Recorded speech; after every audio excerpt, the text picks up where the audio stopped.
За сайн байцгаана. Нурлаа юм чинь. Өнөөдөр бүгдээрээ таны хүнсэндээ хэрэгж байгаа бүтээгдэхүүнүүд эвдээ хэрхэн харшиж таардгүй гэдэг талаар ярилцъя. Ерөнхийдөө би өнөөдөр 5 үндсэн хүнсний бүтээгдэхүүнүүдийн талаар эвдээ харшлах талаар ярилцъя гэж шийдлээ. За эхний нэгний бүлэг хүнсний бүтээгдэхүүнүүд дотор грейпфрут, жүрж, усан үзэм гэсэн жимснүүд байгаа. Эдгээр жимснүүд бол таны одоо ууч хэрглэж байгаа статины бүлгийн буюу таны хөвөх тосны хэмжээг бууруулж холестерины хэмжээг бууруулах гэж хэмжээс бичиж өгсөн холестат, статин гэх мэт маягийн ийм юмудтай харшилдаг таардаг байна. Эдгээр юмнуудад цуг хэрэглэхээр таны хол уусруулах замд байдаг энзим шүүлийн хэмжээг өөрчлөөд энэ юм гаж нөлөөлөд юм болоод. Тэгэхээр та жүрж грейпфрут усан үзэм хэрэглэх гэж байгаа бол эмч жишээлбэл танд өөх тос бууруулдаг юм бичиж өгсөн бол та иймдээ дор хаяж хоордох цагийн 3-4 цагийн зайтай эсвэл хэрэглэхгүй байх юм арга хэмжээ авч ивэл зүг байх нь. За хоёр дахь бүлгийн ерөнхий хүнсний бүтээгдэхүүнүүдийн бүлгээс хүнсний бүтээгдэхүүнүүд дотор калигаар баялаг хүнсний бүтээгдэхүүн гэж байна. Энэ дээр болохоор бүх төрлийн ногоон өнгөнд авчт ногоон, бүх төрлийн байцаанууд, сармис, хүн орхоод цангас, цагаангаа гэсэн ийм бүтээгдэхүүнүүд кали хэмжээгээр агуулдаг. Эдгээр бүтээгдэхүүнүүдийг ерөнхийдөө нарийн цус шингэлэх гэж хэрэглэдэг аспирин 81, варфарин гэж нэрлэдэг те. Аспирин 100 гэсэн юм цус шингэлдэг юмудтэй цуг хэрэглэж болно. Доор хаяж 3-4 цаг чадвал тэр өдөртөө ч юм хэрэглэхгүй байвал сайн гэдэг. Нэ даваа анхаараарай. Мөн эдгээр сэний калигаа баялаг хүнснүүд бол нефитифин гэж бид нар даралт бууруулахад хэрэглэдэг юм байна. Энэ юмтай бас харшиж таардаг.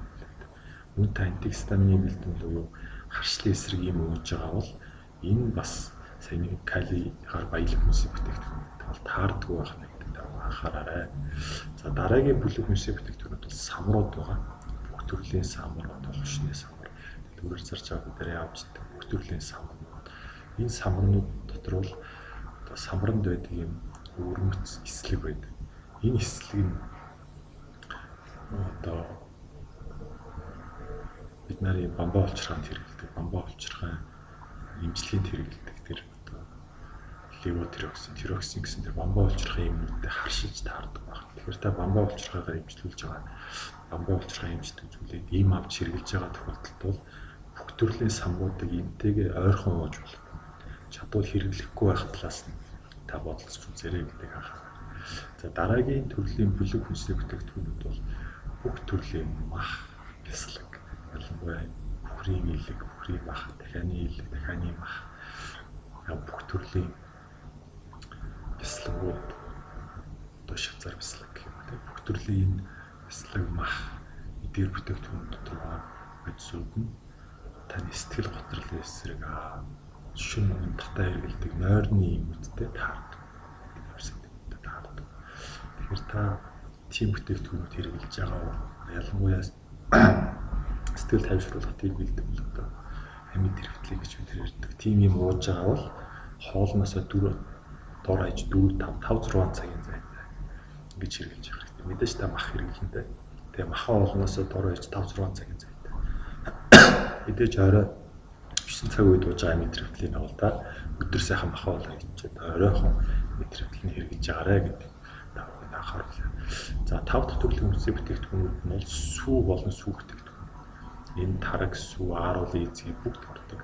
Энэ сүү болон сүү бүтээгдэхүүнүүд нь болохоор өөрсдөө токсицлин гэж бид нар ярьдаг. Афлаксцин, норфлаксин, левофлаксцин гэсэн бүх төрлийн антибиотикууд. Энэ бүх төрлийн антибиотикуудтай бол сүү бүтээгдэхүүн ордог. Та ямар нэгэн байдлаар эмчээс антибиотик өчүүлж авсан. Таны аль нэг газар өрөвсөж өвдөд, өрөвслээс сэргийлжлэгийг хийлгэж байгаа бол та сүүгээ хориглох хэрэгтэй. Яг тэр сүү бол антибиотикийн үйлчлэгийг одоо дарамгуулж өгдөг ийм идэвхтэй байцууд өөрөөсөө ялгардаг учраас энэ бол танд хэрэглэн таны эмчилгээнд их муугар төлөвлөдөг. Тэгэхээр та энийг анхаараарай.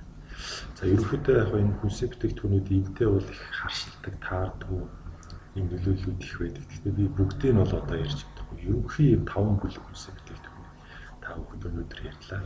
Та бүхэн ер нь ийм хэрэглэхтэй хүнсний бүтээгдэхүүнүүдээ би энэ юмтай зүг юу хийдэж болох вэ? Юу хийхгүй байх ёстой вэ гэдгээ эмчээсээ заавал асууж байгаа.